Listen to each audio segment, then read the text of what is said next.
yow lan nga jàpp ci discours bi. alors discours la boo xam ne li ma njëkk a jàpp mooy un président boo xam ne très honnêtement mënatul un président qui n'a plus de solution face aux problèmes des Sénégalais et am na Binta mu ngi koy wax léegi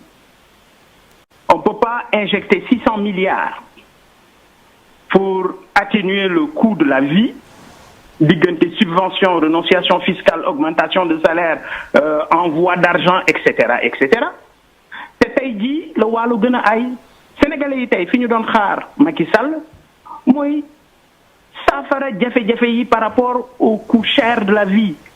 tey la réew mi gën a metti tey la yëf yi gën a wule ñaay et je vais vous dire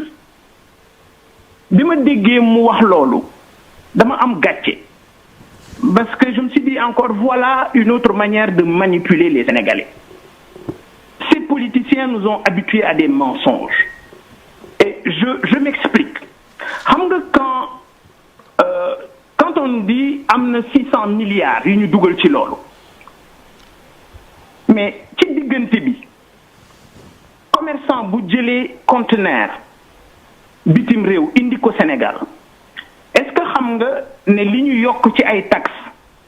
yokk na diggante 15 jàpp 17% ci li ma jàpp rek ci sama bopp ma wax la am na ci 12% boo xam ne yokk nañu ko mu di prélèvement de conformité fiscale ñu teg ko commerçant bi 3% boo xam ne Promad la tudd nee nañu pour réfectionner les bureaux des douanes et cetera manutention bi pour jël benn conteneur teg ko ci camion bi le commerçant paie 350 000 francs waaw léegi diggante boobu commerçant bi jënde 10 000 francs nga ñëw yokkal ko ay taxes boo ci boolee guerre Ukraine boole ci Covid bi ñu jógee transport maritime bi perturbé ñu yokk njëgu fret yi waaw léegi commerçant bi moom prix ba mu jënde woon est-ce que bu ñëwee day jaayaat même prix bi déedéet gouvernement bi yokk taxes yi biir na leen ne ñoom taxes yooyu ñu yokk askan wi ñoo koy supporter kon tey boo ñëwee jàkkaarloog nit ñi naan leen dugal naa ci 600 milliards naxaate la parce que li nga joxe par la main gauche da nga ko rocci par la main droite yokk nga salaire aux fonctionnaires yi d'accord mais on a 250 les fonctionnaires au Sénégal ne font pas 200 000 personnes la population active au Sénégal c'est près de 10 millions de personnes. am na ñu fi yónnee transfert cash aussi ñu ne dimbali nañu ay familles. transfert cash pour 500 000 familles mais le Sénégal compte plus de 2 700 000 concessions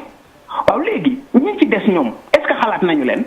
déedéet kenn xalaatu leen kon jafe-jafe yi mu ngi fi Macky Sall bu ne day xaar gouvernement bii ñëw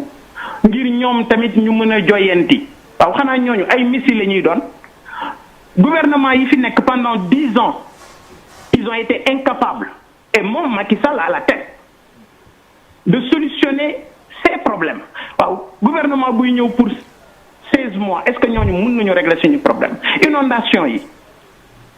ñi ñaa ngi ko ci doon xaar. duñu ne ko ci wolof bi de. endémique des jeunes mais loolu c'est un problème récurrent bu traversé nag gouvernement yi fi nekk yëpp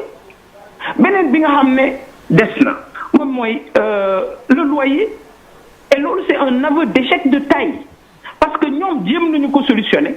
mais malheureusement musul sotti parce que moi j'ai toujours dit que ñoom ci seen bopp ñooy problème bi parce que ñoom ñooy accaparer suuf si ñoom politiciens yi ñoom ñooy accaparer ñoom moom kër yi ñoom ces fonctionnaires véreux ces hauts fonctionnaires de l'État ñi nga xam ne ñoom ñoo accaparer suuf si ñoom moom kër yi donc ñi war a régler problème bi ñooñu ñoo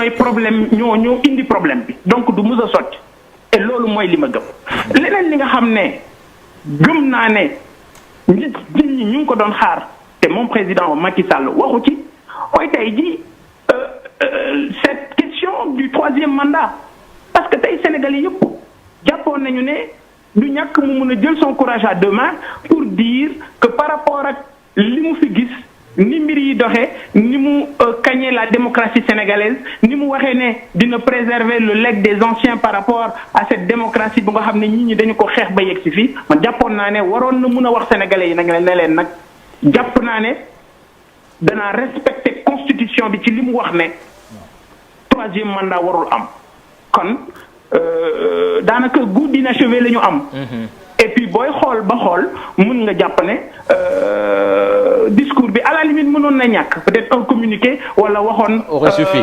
un de ses collaborateurs mu def discours bi peut-être doon nañu éviter de mobiliser toute la nation au moins pour ces 10 minutes là parce que très honnêtement moi je suis resté sur ma faim. Merci monsieur.